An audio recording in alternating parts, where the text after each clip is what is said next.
All right, we're going to try to finish chapter 4. We continue on page 47 with thought. When a person makes more negative than positive judgments of his character and personality, his self-concept revolves around denying the worthiness of self. Negative self-evaluations consist of short, judgmental statements such as, I am not important, I am not good enough, I don't exist, I'm wrong, and I'm worthless. I have also heard, although not as often, I'm a freak, I'm a monster, and I'm awful.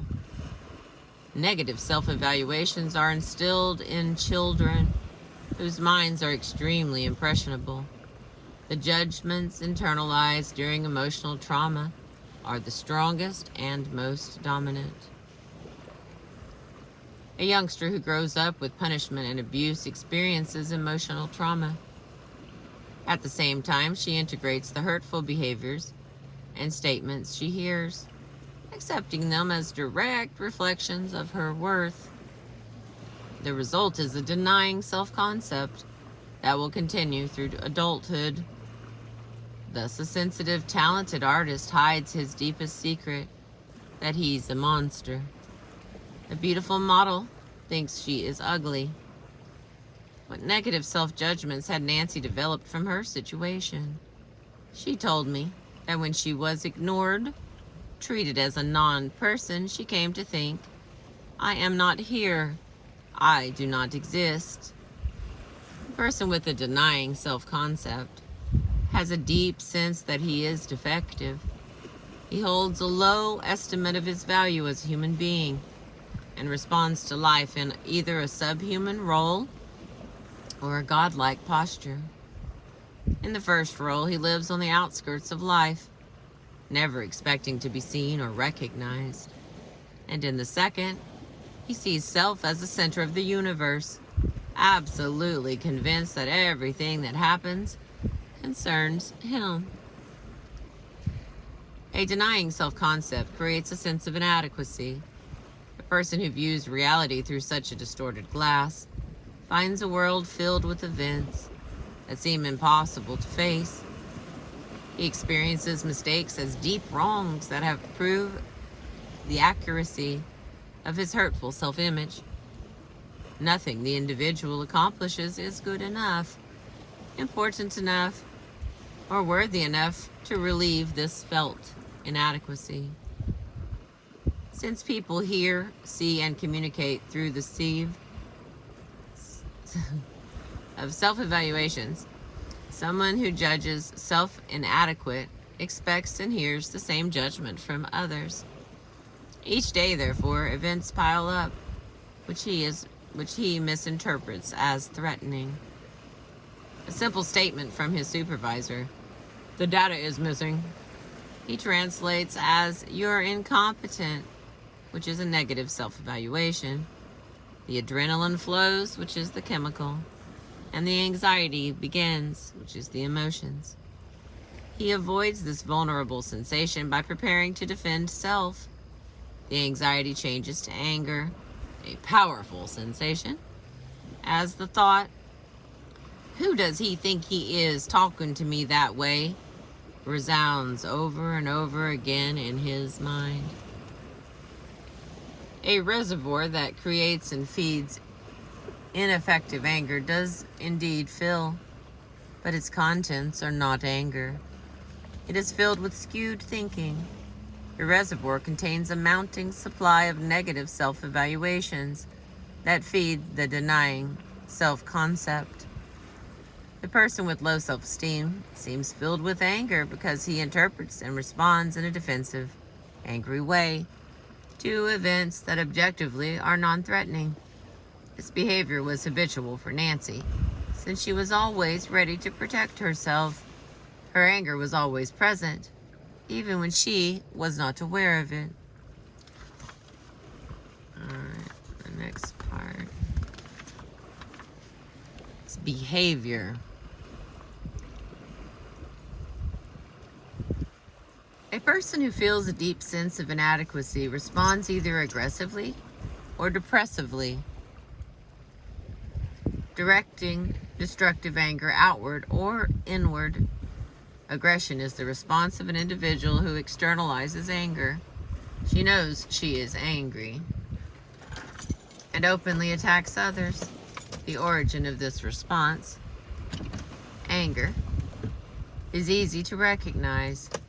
The anger is visibly acted out.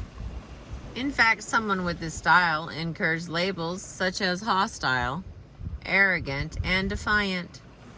Mild put-downs, biting sarcasm, verbal abuse, assault, and homicide are all aggressive behaviors.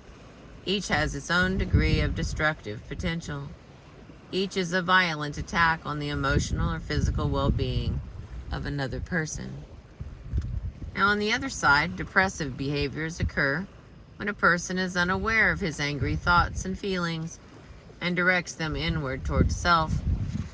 This type of response is confusing because the behaviors mimic the symptoms of a chemical or biological depression. Even professional counselors have difficulty telling the difference. When depressive behaviors are severe, there is a chance that the individual is suffering from biological depression. Since this condition is an illness, it needs to be diagnosed and treated by the appropriate medical professionals. Often, medications or other therapies can alleviate the symptoms rapidly. Another confusing aspect of depressive responses is the difficulty in identifying anger as the source.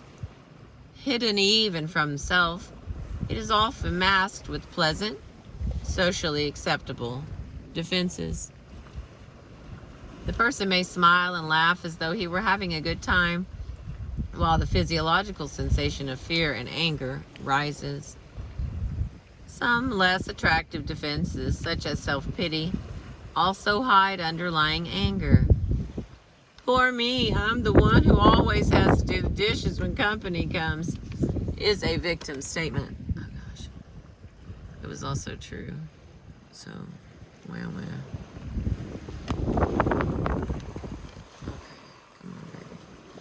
I'm so blinded by the light, my friends, that I can hardly see what's happening. So we'll hope that it's all going well.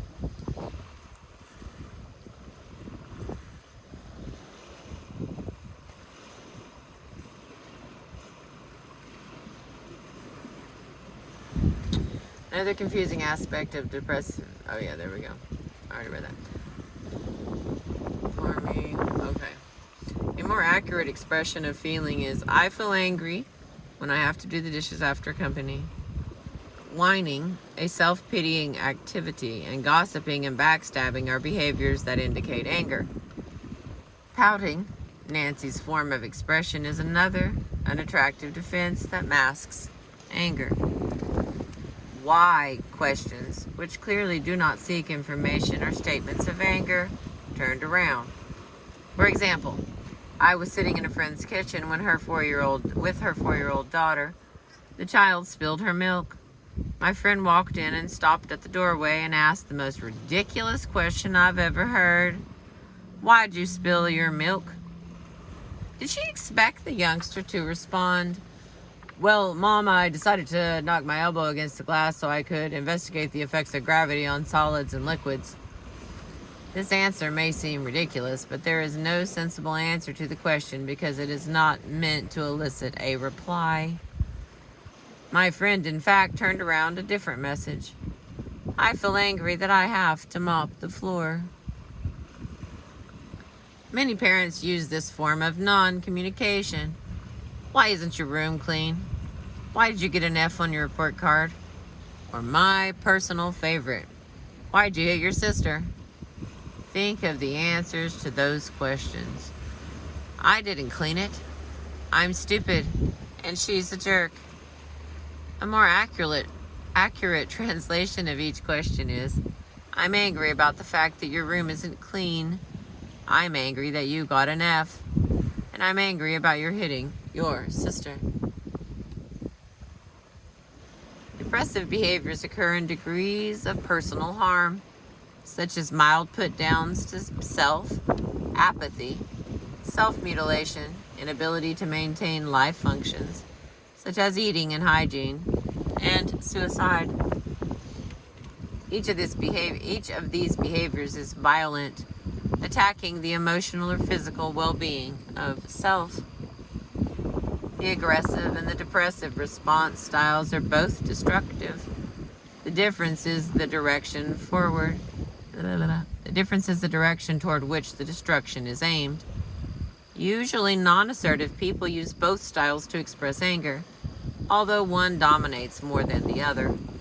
In situations when aggression has costly consequences, such as an argument at the office, a person is likely to internalize the anger. An hour later, when she feels angry at the children, consequences are low and an aggressive response is more probable. A small minority of people use one style or the other exclusively. These people eventually use the highest degree of destructiveness in the style. The reason for the increasing intensity is not that the anger or arousal becomes so great that it overflows into an explosion or implosion. The intensity results from the ineffectiveness of behaviors that don't bring about desired results. When one ploy doesn't work, these people try another of the same style, but with greater intensity. The process continues until the final destructive act. Another group of people who act in extreme ways are those who have used one style exclusively for a long time. When that style continues to fail, and they are desperate for results, they switch to the other style. Being in unfamiliar territory, desperate and not knowing how to use new behaviors, they act in extreme and often bizarre ways. I remember an instance of this behavior that occurred many years ago in Pennsylvania. A teenager came home from school and chopped up his mother and his sister with an axe. He then went to the park. The media interviewed the neighbors asking what kind of boy was Johnny. The answers: he was the nicest kid, a Boy Scout. He never talked back. He was always willing to help. You would never expect this from him. I would. It isn't normal for a teenager never to talk back or be so nice and always helpful. Johnny never learned to assert self. When he finally tried, the result was extreme.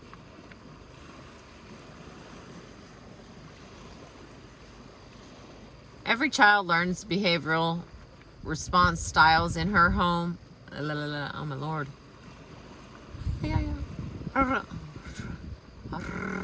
Okay. Every child learns behavioral responses styles in her early home environment and modifies them as they grow older. A youngster learns to be aggressive when parents demonstrate that behavior as a means to get what they want. If it is the only response style used in front of the child, then it is the only response style learned.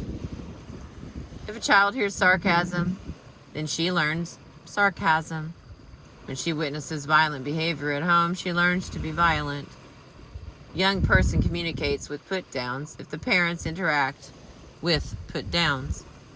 If expressions of anger are taboo at home, then self-pity, whining, and gossip are the lessons learned. People-pleasing, which excludes the interest of the self, is taught. The child learns depressive responses by example and survival. She may learn the depressive response style through trial and error as a survival necessity. In a violent home, the child learns that to express anger openly results in painful repercussions from the violent parent. Internalizing anger seems safer. The child practices this style, integrates it into her personality, and carries it on into adulthood. The styles of both aggressive and depressive responses may be modified as life experience and knowledge increases. The more intense the original learning experience, the less likely are modifications. Unfortunately, the more intense learning experiences are those that involve the most violence. Nancy's experience shows how distorted anger can result in depressive behaviors. Distorted anger demonstrates aggressively, follows the same process. About 4 years ago, I worked as a consultant for a large city. As I walked through the city hall, I heard a loud voice and harsh words coming from an office, which is an aggressive response. Being interested in this sort of thing, I decided to stop by. As I entered, the man in the office hung up the phone. In fact, he slammed it down. I introduced myself and said, "Woo, sounds bad, whatever it is." He launched into a tirade. "Don't they know I'm somebody?" I'd wager a week's pay that he has a negative self-evaluation that is close to, if not precisely, I am nobody and I am not important. They've reassigned the parking spaces and put me at the other end of the lot, which is an event. I'm the assistant director. My space is near the door. That son of a gun, I'll make his life miserable, which is a thought. To find out whether someone wanted to undercut the assistant director's importance, I visited with the department director in charge of planning the parking lot. He told me that parking spaces had been reassigned to accommodate the field workers. Those who came and went frequently from the building were given the parking spaces closest to the door. Alright, last little bit. Stay with me, baby. The placement of a person's parking space is not a realistic threat to his adequacy as a human being. Someone with an affirming self-concept assumes that he is somebody and doesn't need a parking space to prove it. When a person expresses anger destructively, whether with depressive behaviors or aggressive ones, people react negatively. Someone who is internalizing anger finds that others tend to avoid him. The same is true of a person who is aggressive.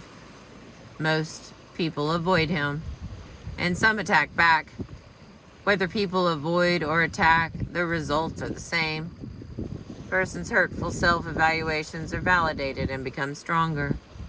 His sense of inadequacy grows. The trap of destructive anger tightens. The trap can be unlocked. Nancy did it. I was invited by her aftercare group to facilitate a discussion. At one point, I asked them how they would describe their counselor. There was a common theme: firm but fair, caring. Nancy grinned. I cried, as I always do, when a person struggles and wins. I know the hard work she has done to earn that description. The anger clinic was only the beginning. She worked on exercises and continually practiced. Only with determination was she able to release herself from the grip of distorted anger. All right, babies, we finished 4 from the book, the Anger Workbook. And now we'll go to 5 next. Changing your experience of anger.